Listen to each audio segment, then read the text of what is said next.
Takulandirani pano pa Samavita YouTube channel ndipo munkhani zathu za msiku la lero muli ndi ine Mike Thompson. Ndipo nkhani yathu yamba msiku la lero ndi akuti mpingo wa CCLP Nkhoma wauza Khristu ake kuti asagwe ulesi ndi makafukufuku omwe akhala akuchitidwa ndi mabungwe, ndipo pakafika pa 16 September siku lovota Akhristu a mpingo komanso amalawi onse azatuluke mwaunyinji kuti akavote. Moderator wa Sinodi Mbusa Edward Masona Tembo walankhula izi pamwambo wopereka madigiri komanso certificate kwa ophunzira apasukulu ya Nkhuni ku Lilongwe. Ndipo mawu ake wakuti kafukufuku ali ngati mayeso oyeserera, wina amatha kukhonza akabwera mayeso amathanso kulephera. Ndipo onse omwe analembesa ikamati 6 o'clock azakhale atafika malo oponyera voti.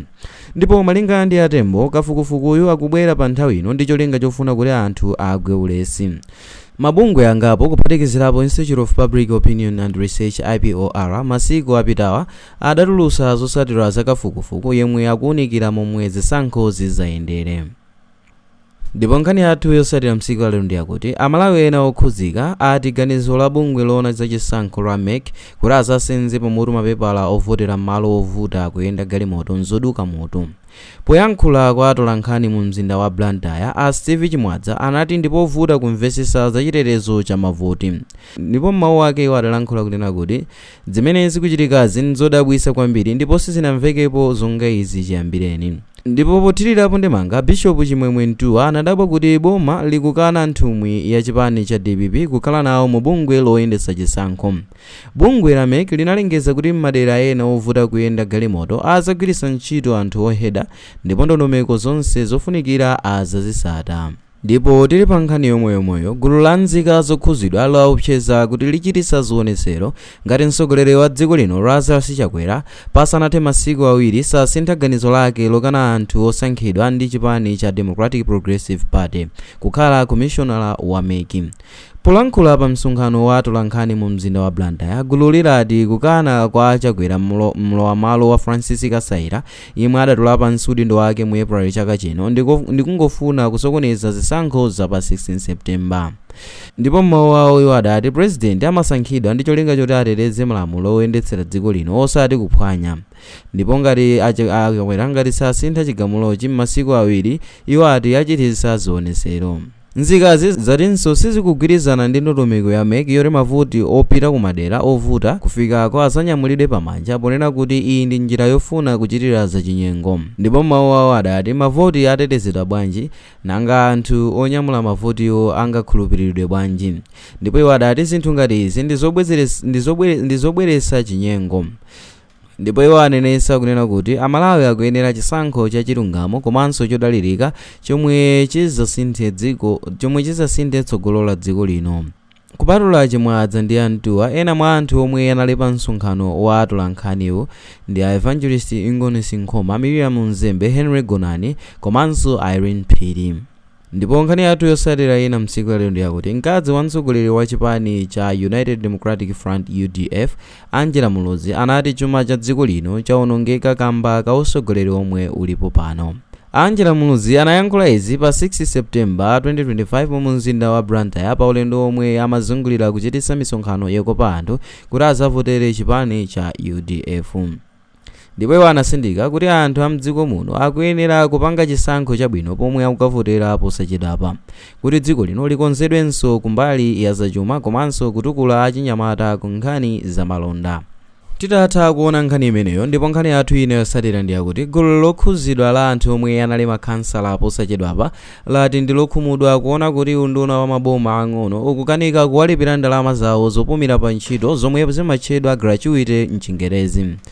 Abeloni Kasambwe omwe anali khansala wa dera la Mseche m'boma la Mwanza ati ndi wokhumudwa ndi boma kudzera ku undunawo kuti likukanika kukwaniritsa zomwe anagwirizana lachiwiri sabata yatha kuti awapatsa ndalama zawo pofika Friday la pa 5 September 2025.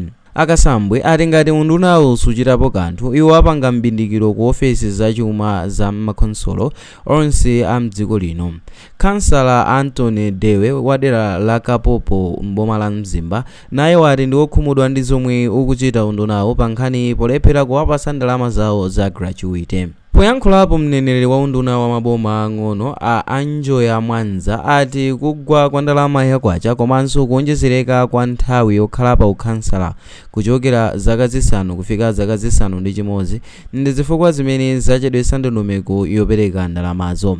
Komabe a Mwanza ati makhansalawo asadandaule popeza zokambirana pakati pa unduna wawo ndi makhonsolo pa zakaperekedwe ka ndalamazi zili kumalechereche. Ndipo nkhani yathu ina yotsatira msiku la lero ndi yakuti mtsogoleri wa chipani cha Afford a Enoki Chihana alankhula ndi atolankhani kunena kuti ngakhale a Timothy Mtambo anachita chiganizo chosavomereza chipani cha Afford kuti chichita alliance ndi chipani cha DPP, iwo asindika kunena kuti ngakhale a Timothy Mtambo adapereka ganizo limeneli koma a Timothy Mtambo mpakana pano adakalibe wachiwiri kwa mtsogoleri wa chipani cha Afford. Ndipo mawu awo a Chihana anena kuti ganizo la Timothy Mtambo si mlandu uliwonse ndipo iwo sakususana nawo pa chiganizochi ponena kuti ichi ndicho chionetsero chakuuya kwa demokrasi ya chipani cha Afford. Ndipo popitiriza kulankhulapo iwo anena kuti sakudana ndi ganizo la Timothy Mtambo posusana nawo pa nkhani yochita alliance ndi chipani cha DPP. Ndipo polankhulirapo yemwe ali kaswiri wa zandale Ankhuche, ndipo iwo anena kuti a Timothy Mtambo palibe chiganizo chimene adachita cholakwika, ndipo m'malo mwake ayamikira a Timothy Mtambo kamba pokhala pa ganizo lawo kuti sakuchita nawo alliance. Ndipo m'malo mwake mu misonkhano yomwe a Timothy Mtambo akuchitisa sakuyitanira chipani cha DPP komanso kapena kulengezesa za alliance ya chipani cha DPP komanso Afford. Koma pomaliza Ankhuche anena kuti a Timothy Mtambo ngakhale achita chiganizo ichi komanso pali zotsatira zina zimene zingawayike m'mavuto. Ndipo iwo adayerekeza kunena kuti ngati chipani cha DPP chingachite bwino mu zisankho za pa 16 September pano, alliance imene ndi ya Afford ndi DPP ngati ingachite bwino nkukhala pa mpando wa president, izi zidzayika m'mayesero a Timothy Mtambo pokunena kuti padakali pano sakutenga nawo gawo mu zochitika za alliance iyi. Ndipo mu nthawi imene alliance izapambane kukhala pa mpando wa president, a Timothy Mtambo azakhala pa mayesero. Koma iwo apempha a Timothy Mtambo kunena kuti apitirize kukhala mu ganizo limene adaonesa losatenga nawo mbali pa zochitika za alliance ya DPP. Ndipo nkhani yathu yosiriza msiku la lero ndi yakuti yemwe akuyima ngati president pa chisankho cha pa 16 September pano komanso yemwe adakhalapo mtsogoleri wa dziko lino Professor Arthur Peter Mutharika omwe pano ndi mtsogoleri wa chipani cha DPP asimikizira Malawi kunena kuti pa 16 pano akazatenga boma ali okonzeka kuwachotsa Malawi m'mavuto omwe alimo. Iwo alankhula izi pa misonkhano imene adachitisa Saturday pa 6 September mchaka chomwe chino cha 2025 ku Chipondo m'boma la Mangochi. Ndipo iwo mawu awo adanena kuti dziko la Malawi lawonongeka, koma iwo akulonjeza a Malawi kunena kuti abwezeretsa zinthu mchimake ngati angawasankhe pa 16 September pano.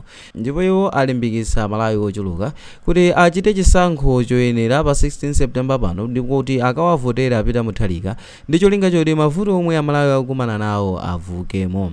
Okondedwa omvera, apa ndipo pamapeto pa nkhani zathu zomwe tinakukonzerani msiku la lero.